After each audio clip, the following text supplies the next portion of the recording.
Everyone, आज हम लोग वैदिक सभ्यता के बारे में पढ़ेंगे। वैदिक सभ्यता भारत की प्राचीन सभ्यता है जिसमें वेदों की रचना हुई। वैदिक शब्द वेद से बना है जिसका अर्थ होता है ज्ञान। वेद चार हैं: ऋग्वेद, यजुर्वेद, सामवेद, अथर्ववेद। ऋग्वेद ऋचाओं के क्रमबद्ध ज्ञान के संग्रह को ऋग्वेद कहा जाता है। इसमें 10 मंडल, 228 सूक्त एवं 10,462 ऋचाएं हैं। इस वेद के ऋचाओं के पढ़ने वाले ऋषि को होत्र कहते हैं। इस वेद से आर्य के राजनीतिक प्रणाली, इतिहास एवं ईश्वर की महिमा के बारे में जानकारी मिलती है।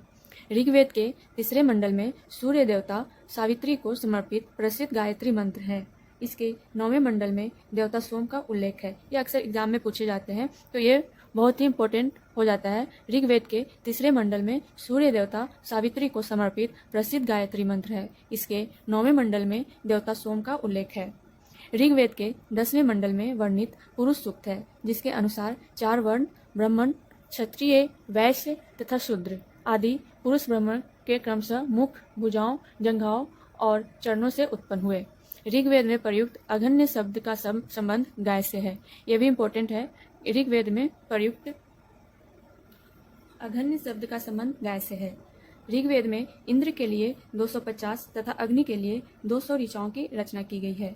प्राचीन इतिहास के साधन के रूप में वैदिक साहित्य में ऋग्वेद के बाद शतपथ ब्राह्मण का स्थान है।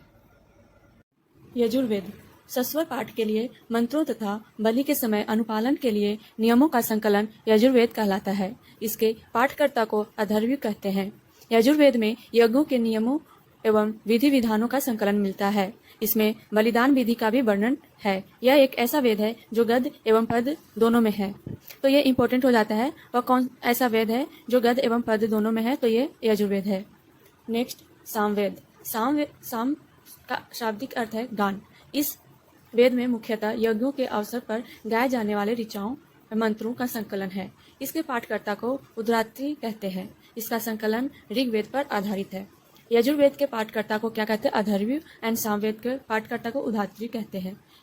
सामवेद को भारतीय संगीत का जनक कहा जाता है। अथर्ववेद इसमें सामान्य मनुष्यों के विचारों तथा अंधविश्वासों का विवरण मिलता है।